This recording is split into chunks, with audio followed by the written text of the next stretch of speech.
Hello, everyone. Welcome from Nonviolence in Myanmar dialogue series. In this dialogue, we are trying to explore new possibility and potential for nonviolence movement in Myanmar, how nonviolence can bring peace and human dignity in the futures of Myanmar. I'm your host, Htet. I'm the founder and trainer of in nonviolence activism. I'm mainly working for Freedom Fighter Myanmar. Yeah, I'm very pleased to be here, and I'm together with Yashua. So Yashua, can you please introduce? Yeah. Yeah, my name is Yeshua. I've lived in Thailand for about 30 years. I happen, as of this call, to be in Canada. I'm a Canadian. Um, and I've followed a path of trying to promote nonviolent ways of resolving human problems for much of my life. I am a board member of Nonviolence International Canada. I used to be their representative in Southeast Asia. I've worked on a variety of campaigns at the local and global level, and both been a trainer in nonviolence as well as sitting on the board of an organization that funded nonviolence training around the world. Um, so much of my life has been dedicated to trying and finding a way of avoiding the use of violence and resolving human difficulties. So today, what we are thinking is that we have some framework for the future dialogue series. So today we're discussing about the basic concept of nonviolence. Because we say nonviolence, but people understand differently. So I think it's better to debunk what's nonviolence, what are the nuance and confusions behind. So yeah, what is nonviolence for you? How can we explain to people who don't understand or who don't study much about peace or nonviolence movement? Within English, it's a negative term. It's non-violence. So it's telling you it's not something in relation to a definition, which is violent. So we have to go into both of those angles. The words that are used in different countries are different. In Thailand, they have two words. One is ahimsa, and the other one is santiwiti. Both of them have a Pali base, would be familiar probably with many of your Buddhist listeners. Ahimsa is seen much more passive, philosophical, where Santiwiti is considered active. A direct translation into English is peace method. So the method means that it's an active activity. So activists would use this in relation to what we call active nonviolence. So going back to my first thing, not violence. So you have to define violence at one level, but let's just take the term nonviolence. There are four major understandings of this term in the world today. One of them is as a philosophy which prioritizes non-harm or condemns use of violence. The second general use of the term nonviolence is in relation to social struggle and is what I would call nonviolent power struggle. So those are the terms that I tend to use when it's used in the political sphere as a form of social struggle. But it's also important to recognize that nonviolence is a common thread amongst all the major world religions. It's a common thread amongst them. And it's also a common element of all human rights documents. If you look at who is a political prisoner within the international human rights sphere, it is someone who is persecuted in whatever way for their nonviolent exercise of their human rights. So it is a basic thread there. If you pick up a gun and you also are repressed, you are no longer a political, you can't be a political prisoner. You would go under another framework. International humanitarian law is the framework that covers people who have decided to use violence. But in human rights law, nonviolence is common to all human rights. So these are the four general areas in which the concept of nonviolence lies somehow. So within the social sphere, which is, as a term of social struggle, which I believe is what this podcast is going to focus on, you're looking at violence. And I look at violence in three ways. And I think it's important for everybody to understand those three ways of looking at it. There is direct violence, there is structural violence, and there is cultural violence. And these interpenetrate one another. An example, let's take one close to home, the Rohingya. They have suffered direct violence. I don't need to go into the types, everybody knows. They had their villages burnt down, many of them were shot, whatever. There's a structure underneath that. And the structure is lack of access to the things a citizen should have, like identity cards, freedom of movement, various other things. And then there is underneath those structures a culture that says these people aren't us, whoever us is. So the cultural violence underpins the structural violence, which allows the direct violence, and it works in a cycle like that, reinforcing one another. The direct violence reinforces the culture and so forth. And so when you're applying nonviolence, are you applying it against direct forms of violence? Are you applying it against the structures of violence? Are you applying it against the culture of violence, which is really deep? And frequently, you have to do all three simultaneously. And you have to understand those.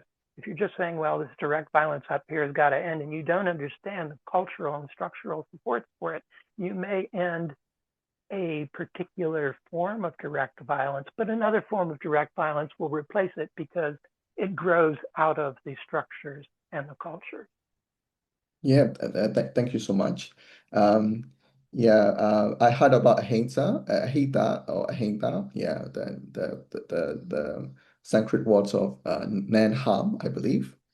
And then, but I don't have about the what do you call about sentipati or um, It's only used in Thailand amongst Thai yeah, activists. that's a new word Not learning more for broad. me. Yes, yes, I yes. don't know the Burmese word, for instance. I don't know what you use in Burmese for nonviolence.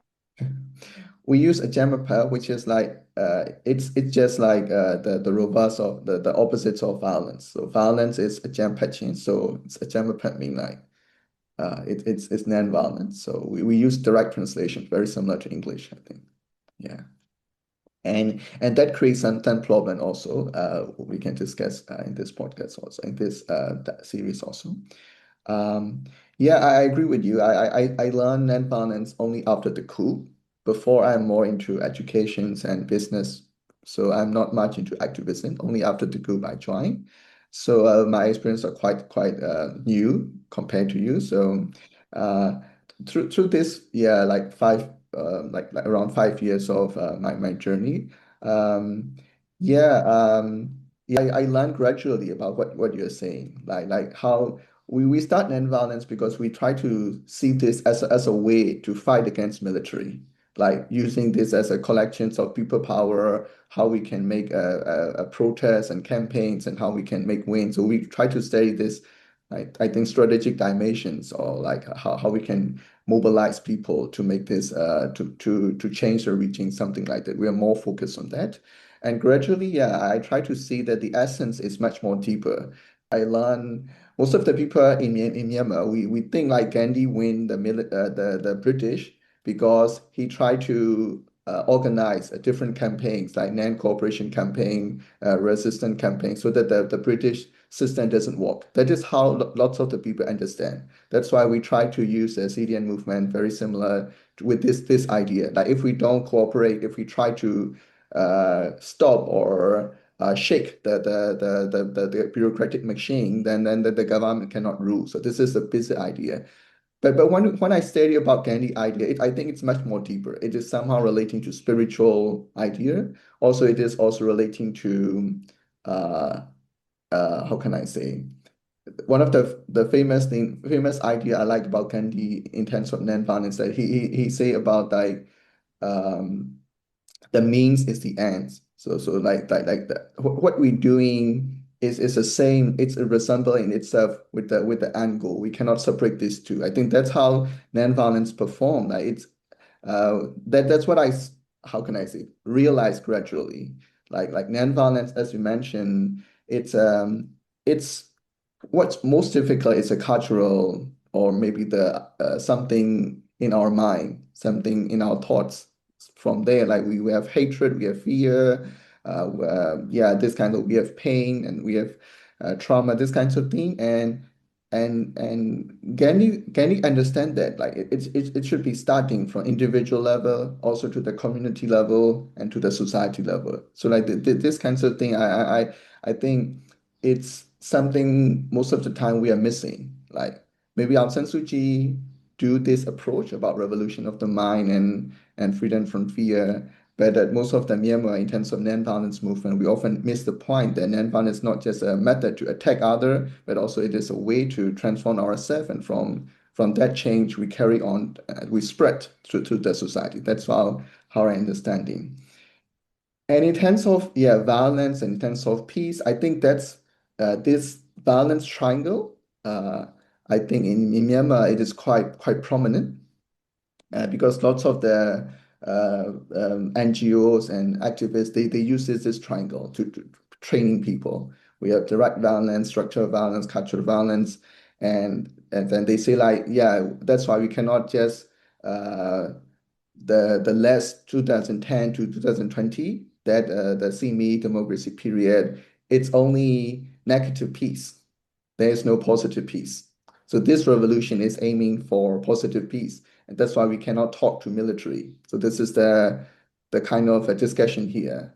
We cannot stop at negative peace. We need to go to positive peace. This is the most of the exile activists, NGOs, and people in public narrative also talking that we are aiming for positive peace. So this part also I think it is good to talk a little bit deeper, uh, like between positive peace and negative peace. Is it a binary options or how can because most of the time we think like because now we are in Myanmar, there's a ongoing civil war and the lots of people are thinking the armed approach can change it. So they got to sacrifice that we need to use the right balance to compensate or to change the structure behind. In nonviolent, it is a different approach. I think we don't use all the three forms of violence. We, we are we are we are opposite to all three forms of the right or structural cultural violence. So yeah, so between these two approach, what are the nuances behind? How can we see between this, like whether we should aiming exclusively for positive peace or negative peace, or is there a connection between these two forms of peace or the three dimensions of violence? How do you think? Well, I think rather than use the positive negative peace approach, I would look at it as power, um, because power is fragile, and we often say that power is dependent, especially in the case of the oppressor, on consent. And a lot of people say, well, I don't consent. I don't agree with them. Does require active consent. Now, let's take the example of conscription going on in Myanmar right now. Do most young men want to be conscripted into the military? No. We can't ask all young men right here and right now, but let's assume that the answer is no. Generally speaking, around the world, young men do not want to get conscripted into the military for a variety of reasons. Not only might you get killed if you're sent into armed conflict, but in a lot of countries, there's no active war and it's just seen as a waste of time. I could be doing something to improve my life. The skills I use there aren't duplicatable in common life. I don't want to sit in some room every day with somebody having to tell me what to do and I have to obey them. So there's a whole lot of reasons why people don't want to go into the military. But in Myanmar, you can die. It's a life and death issue in Myanmar, and we'll assume for the moment that most young men don't want to be conscripted. So why don't they just all refuse? Problem solved. Well, it's because they consent. Why do they consent? A certain percentage of them believe they have to do this as a duty. A certain percentage are in fear of consequences. So there will be many reasons why that keep everybody in that system. And nonviolence looks at a way to unify voices, which is where we get our power. So unity is really important, and that doesn't come overnight. It requires dedication. It requires long-term planning, strategic planning. It says, okay, this system did not come into being overnight.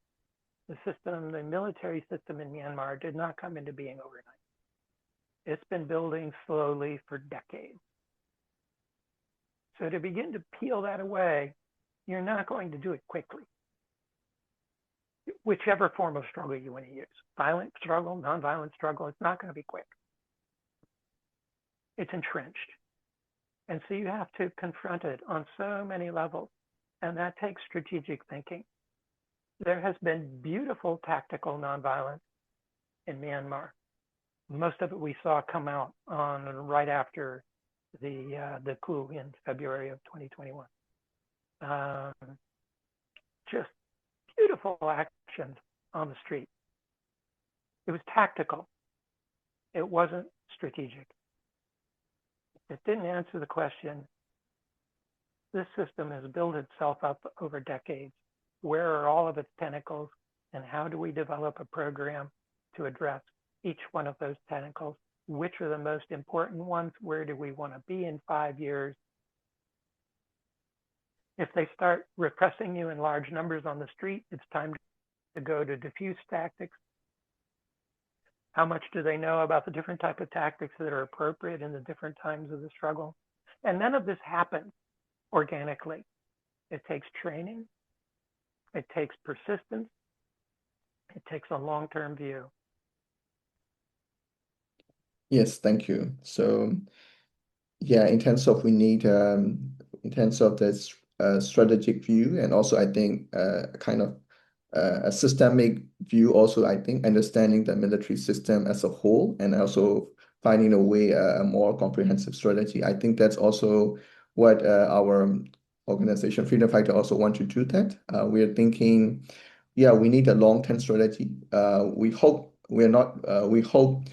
we aim that we want to achieve peace in Myanmar in next 25 years, like around 2050, when the civil war is reaching to a century, is reaching to 100 years. So we want to stop that. But yeah, I think in the coming episodes, we can discuss more on we can just I can consult with you on the strategic, how can we create a comprehensive strategy dimension. You mentioned Gandhi and the means and ends. This is a very important principle in nonviolence, that the end of your struggle should not reproduce systems of oppression.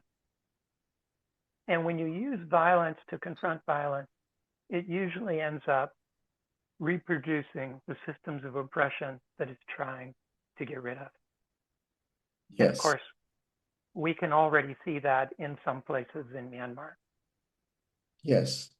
Yeah, we can see in the last 70 or 80 years of civil war, yet a lot of people thinking the violence approach is quick and can create a new forms of future, but most of the time it's longer the period, but also it's trapped in the same system. It's creating some kind of similar systems in many parts of Myanmar. So that's also we can discuss more. And one thing I'd like to discuss right now is that you mentioned nonviolence. It's try to make a unity of resistance. That's what I understand. A unifying voice or unifying action, I believe. In Myanmar, you know that after the coup, also when people see the brutalities and crackdowns of the military, lots of young people, they think that the armed resistance is the only way. So lots of people go to armed struggles and join the forces. Um, and there, lots of the people don't like the use of nonviolence from there because when we use nonviolence, uh, people think this is like criticizing or it is like taking a more high ground towards the people who are holding arms, and therefore it is not inclusive. It is not inviting to the armed groups. You are trying to distance and you try to saying you're better. So like, yeah, this is a discussion we are repeatedly having in the last like especially 2021, 2022, this period. So yeah, so in terms of nonviolence pathway and for nonviolent activisms, is it how can I say uh, is it a discriminatory to the people who are using violence? Is that shaming to them, or yeah? How can we understand like is that a pathway to unifying or to invite all forms of people? Yeah. It's important to realize this is something they're feeling. It's not necessarily something you're putting out. And the term nonviolence means we are not using violence. So you've prioritized it even in your language. So people who are using violence will feel on the defensive, right? They'll feel like they have to defend why they're using violence. It's not necessarily that you're condemning them for using violence, but that they're feeling that they need to justify it.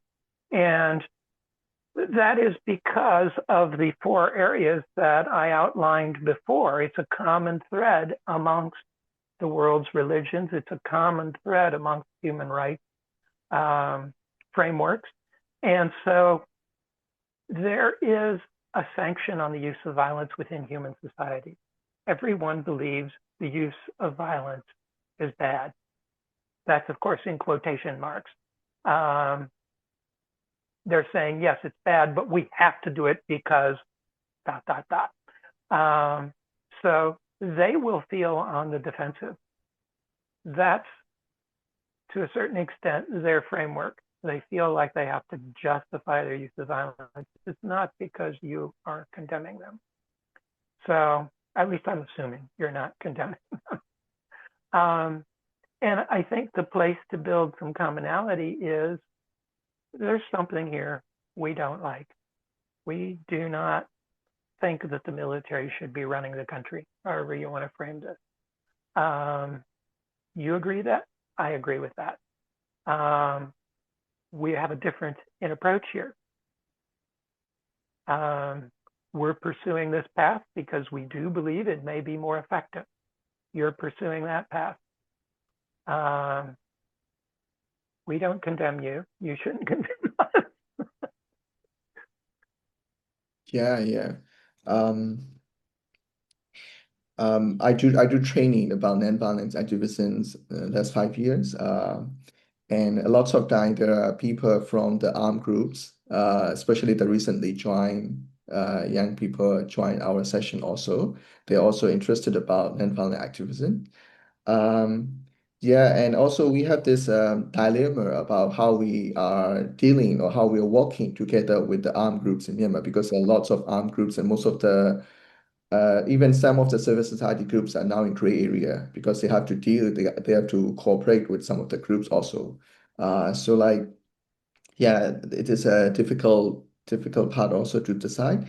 But for freedom fighter, we always think like, yeah, these are our partners, potential partners or partner in hands. Like they want to change the system. They have this courage, like Gandhi said, like between cowardice and um, uh, violence, he would choose violence. So on that hand, I think these are the people who are brave enough to make a change. And at some point, they can be part of the nonviolence movement too.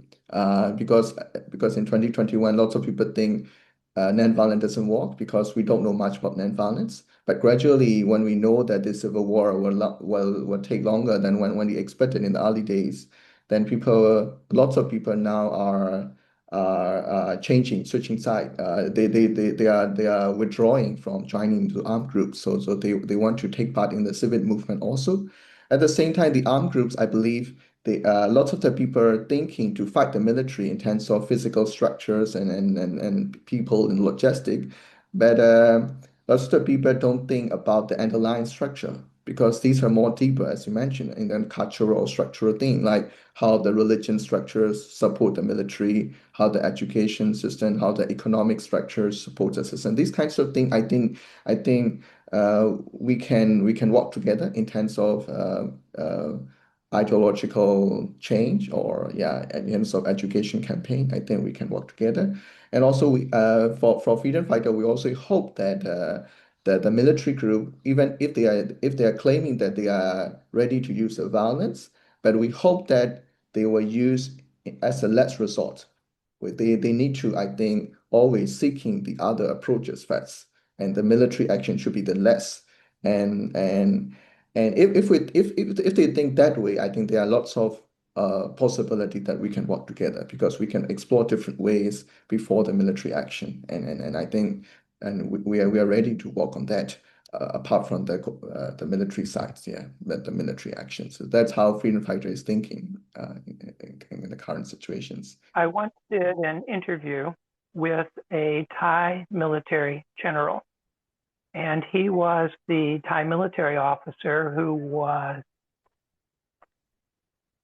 uh, placed in charge of what they called the Counterterrorism Center, but it was specifically to uh, neutralize the threat of the Communist Party of Thailand insurgency that they had during the 1980s. And his approach was, we have to understand what the critique of the communists is of Thai society. They have some valid critiques,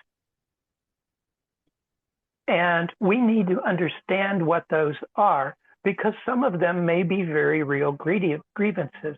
And these people, even though they are the communists, they've taken up arms, they're Thai people. We have to understand what they are trying to say. And I thought, wow, that's pretty enlightened for a military officer who's been tasked with countering the insurgency. And I said, how many of your fellow military officers shared your view? And he said, well, that was a problem. Yeah. But he was in charge of that center and he tried to propel this type of thinking. He said, okay, there are some people who are joining the communists. Why are they joining the communists? We have to understand that. There is something wrong here that we have to address. What can we address? What is the narrative here? How can we look at that and respond to that?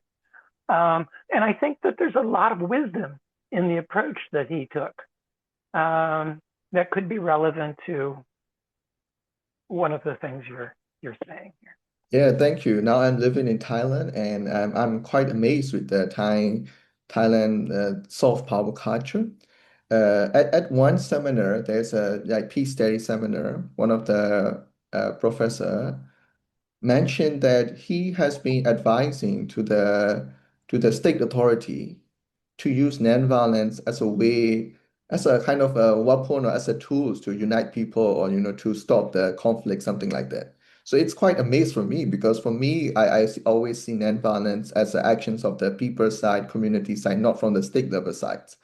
But in Thailand, they have some strategy using nonviolence as a way to, unite people or I don't know, but for state agenda. But it's quite amazing because oftentimes in Myanmar, lots of the like even military or other groups, they think they want to use coercions to achieve their agenda rather than compromise or dialogue or understanding the other side. This kinds of thing we often lack. That's why Myanmar is I think cast with this militarized culture that we want a black or white, like total win, total war solution. That's not feasible, actually, we can all see. And and that's why, yeah, we are trying to promote the middle way in which is quite, I think, relating to all of the spiritual practice in Buddhism also, like in the Missima Patipada, which is like we need to not go into extreme, like whether we cannot be complacent at the same time, we cannot working very hard, like without wisdom, well, will create more problems, something like that in Buddhist culture. I think yeah, I think in Myanmar we need to listen and understand to the other side. That's the first part, I think, toward peace, I think. Oftentimes we try to neglect or degrade if the other side is saying something because it is the other side. We cannot take because it might be propaganda. This fear and this uh, rigidness, I think, create difficult to solve the conflict, I believe. Yeah. Yeah, all right. I think we are setting some precedent. Yeah, yeah, please go ahead. Well, I would like to say here at the end of today's session, there are some myths around nonviolence. One of them is if you use nonviolence correctly, you will win. Other one is nonviolence works only if the adversary understands it. These are myths about nonviolence. If there was any one system of struggle that we always would win with, we would all use it, right? So one of the advantages of using nonviolence in your struggle is at the end of your struggle, if you lose, there's more of you left to try again than there is with a violent struggle. Because the Yeah, violent struggle is a zero sum. You know, there's not, well, if we lose, what do we do next? No, you can't. It's just win or lose. With nonviolence, it can go through cycles. Okay, that didn't work. Let's see what we can try next. There's more possibility of surviving when you're using a nonviolent struggle than it is with a violent struggle. But there's no one system that works 100% of the time, all the time for everybody. There was, we'd all use it. yeah. Um, Yeah, to add with that, I believe, yeah, when we say the goal as a distant, like to change to bring peace in Myanmar or to make democracy in Myanmar, this kinds of as a societal goal. But in terms of, I believe, when we measure from the means or when we measure from the incremental change from ourselves, I think that's clearly we can see like for the last 5 years, I've been enjoying about the progress or the change that I can make to myself, and also I can create some impact to the small community around me. So from there, I think we can see the change, and these are not, how can I say, there will not be a waste. As you mentioned, these can be a seed to further change, continuing. Yeah. Yeah, I think it's a great conversation. I'm looking forward to more of it. So, for the listener and audience, I think it is great to share about what they can be expect of this coming episode. What kinds of topics or conversations we are aiming to discuss. So, what do you think?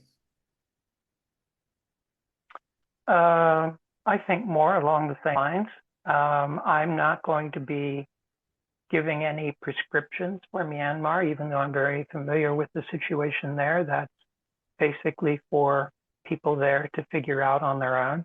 But I can share a lot of information on what has happened in other countries, not as a model to say, okay, we're going to duplicate that. No, but something to learn. What was the basic thing they were trying to do and how did they go about it?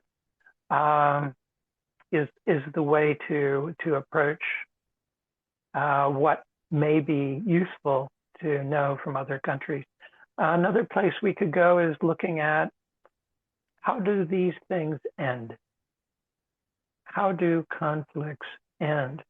And this is a place where I've done quite a bit of study in looking at different countries of how they end. Nonviolence International did have a publication on this.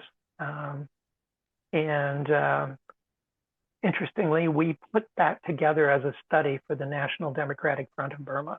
This was almost 15 years ago when they were looking at entering talks with the then SLARC. So we had done it originally as a study for them, then we re-edited it because other people said, well, we want to see what you did too. And so we re-edited it as a public document called From War to Peace. Anyway, that's another possible thing we could discuss. I'm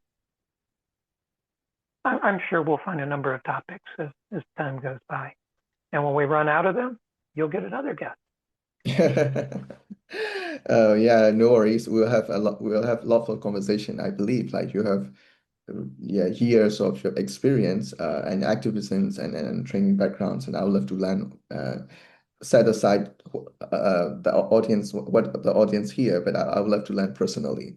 Yeah, for me to do this dialogue series, yeah, first of all, this dialogue is in English, so it is aiming for the international community as well as the diaspora or like English-speaking Burmese or Myanmar community.